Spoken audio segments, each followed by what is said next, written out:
yang mengatakan bahwa Munas Golkar itu tetap bulan Desember, dan karena itu memang tetap bulan Desember, berarti kecil kemungkinannya bagi Jokowi sebagai presiden untuk bisa dipilih menjadi ketua umum Partai Golkar, ya, atau menjadi seorang yang boleh dikatakan menduduki jabatan penting di Partai Golkar. Kenapa demikian?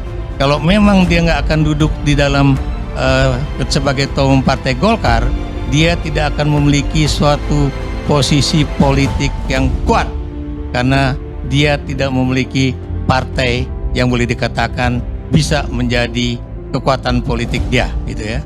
Ya sebenarnya kalau mau jujur, partai-partai politik di luar Prabowo dan Gibran ini tak pernah punya jarak psikologis apapun dengan Prabowo khususnya.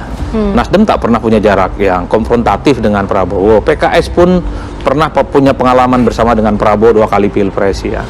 Kemudian P3, termasuk PDIP, beberapa waktu yang lalu PDIP mengatakan nggak ada masalah dengan Gerindra.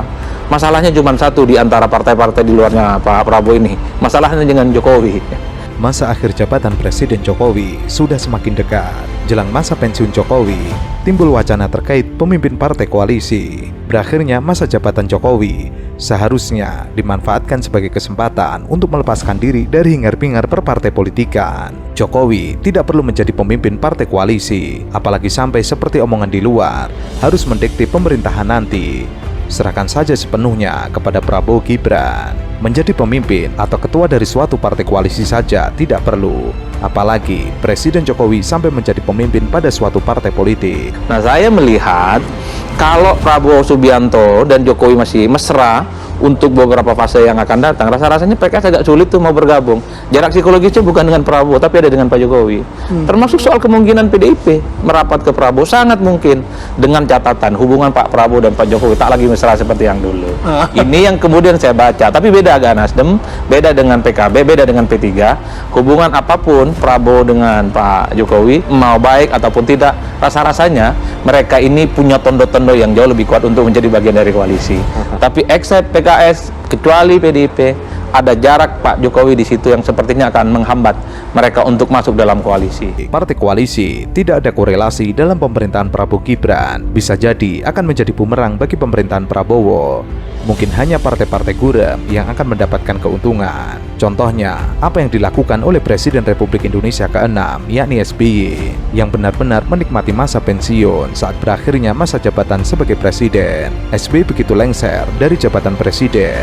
Ia benar-benar menikmati pensiunnya, bukan sibuk mengurus Partai Demokrat. Adapun dampak dan manfaat untuk menempatkan Presiden Jokowi sebagai presiden partai koalisi tidak pernah dikaji oleh partai-partai yang berada di bawah naungan Koalisi Indonesia Maju. Jokowi lebih tepatnya menjadi penasehat, tidak perlu ada intrik-intrik menguasai koalisi parpol pemenangan pemilu. Kecuali dengan catatan bergabung dengan koalisi, tapi Pak Jokowi pengaruhnya sudah mulai diamputasi, tak lagi menjadi figur sentral, figur kunci yang mengorkestrasi bangunan koalisi ke depan. Karena kan ada partai yang mengusulkan Pak Jokowi itu menjadi pimpinan koalisi. Tentu partai-partai yang berkuasa, partai-partai yang berkompetisi nggak mau di bawah subordinasi hanya mantan presiden di masa yang akan datang. Berarti ya kalau bergabung pasti ada deal lah. Apa konsesi ya menteri, kekuasaan.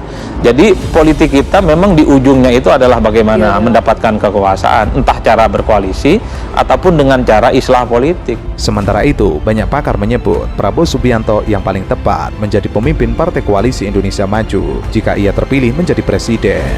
Jika koalisi lagi-lagi dipimpin oleh Presiden Jokowi yang masa jabatannya berakhir 20 Oktober 2024, justru terlihat aneh. Hal itu tidak bagus dan terasa aneh. Bahkan janggal kalau Jokowi menjadi pimpinan KIM karena masa jabatannya berakhir 20 Oktober 2024 mendatang. Tentunya koalisi inginkan hal itu terus berlanjut. Bila Jokowi tetap ingin menjadi ketua KIM, hal itu menandakan adanya keinginan kekuasaan yang berlanjutan dan hendak mengendalikan koalisi partai. Sejak SBY, kemudian Jokowi, termasuk kemungkinan Prabowo, kalau kita menggunakan perspektifnya Dan Slater, ada perspektif elit di kita itu memang bersaing itu sekadarnya. Jadi ada keinginan dari elit-elit politik di Indonesia itu bahwa persaingan hanya ramai jelang pilpres, pasca pilpres, saling berangkulan dan kerjasama dan gotong royong. Dan itu sepertinya akan dilakukan oleh Pak Prabowo Subianto. Karena apa? Motif politik untuk membangun Indonesia yang kuat ini butuh resource, butuh soliditas dan kerjasama. Di samping itu tentu pasangan Prabowo dan Gibran ini butuh dukungan politik di parlemen yang jauh lebih kondusif. Per hari ini gabungan 4 partai di 02 ini hanya mencapai 42%. Tentu tak nyaman kalau kemudian mayoritas parlemen dikuasai non koalisi nomor 2, sehingga apa? Kebijakan-kebijakan politik strategis ke depan tentang infrastruktur mungkin, tentang makan gratis, tentang susu, tentang IKN, kalau tidak mendapatkan support dari parlemen, tentu ini tidak akan mampu mengekselerasi bagaimana Indonesia ini akan keluar dari middle income trap itu loh. Padahal saat pelantikan presiden terpilih, Jokowi tidak menjabat sebagai presiden lagi. Jadi untuk apa Jokowi ingin menjadi ketua KIM karena tidak memiliki jabatan atau kekuasaan kembali? Seharusnya pemimpin KIM itu adalah presiden terpilih Prabowo Subianto. Ini fakta, bisa senang maupun tidak. Kelihatannya Jokowi ingin berkuasa dan menjabat terus dan mengendalikan partai-partai koalisi. Rencana ini sepertinya tidak akan diterima oleh anggota koalisi yang mendukung Prabowo Gibran. Alasannya bisa saja anggota koalisi tidak bersedia menerima Jokowi sebagai ketua koalisi besar karena sudah tidak menjabat sebagai presiden dan bisa dibilang posisinya lemah. Jadi secara tadi real politics, bagi Prabowo lebih baik Jokowi dimaksulkan daripada Prabowo harus menyelamatkan mereka selama 5 tahun. Itu kacau kondisi kita. Logikanya begitu. Kalau saya boleh baca jalan berpikir Pak Prabowo, yang pasti dia sembunyikan itu. Tetapi kita mesti jujur melihat ini adalah persaingan politik. Jadi seharusnya KPU bilang aja, Pak Presiden, faktanya udah terjadi, maka silakan Pak Presiden mengeluarkan dekret untuk menyerahkan kekuasaan pada Prabowo. Selesai problem. Gak ada lagi keraguan-raguan itu. Kalau sekarang orang berhitung, Maret, April, Mei, Juni, Juli, Agustus, 7 bulan, bayangin coba. Dalam 7 bulan bisa aja Jokowi kembali kemampuan dia cewek-cewek karena masih banyak ante-antenya. Lalu Prabowo goncang di tengah jalan. Jokowi bukan ketua partai politik dan hendak mengatur ketua parpol. Bisa jadi para ketua umum bakal menolak. Koalisi KIM mendukung Prabowo Gibran akan rasional dan realistis yang berbasis pada rasionalitas dan realitas. Artinya, ketika Prabowo terpilih sebagai presiden, seharusnya sosok ketua umum Partai Gerindra inilah yang menjadi ketua koalisi Indonesia Maju. Melihat realita yang ada, deal-dealnya adalah Prabowo yang akan menjadi ketua KIM. Itu kuncinya dan tidak perlu diotak-atik, karena KIM akan patuh dan tunduk pada presiden terpilih, bukan pada Jokowi sebagai mantan presiden. Saat Jokowi tidak menjabat lagi sebagai presiden, posisinya terbilang lemah dan tidak bakal kuat menjadi ketua KIM. Jadi harusnya dekret itu diucapkan oleh presiden, supaya Jokowi juga lega bahwa dia tidak akan dipersoalkan selama 7 bulan ke depan.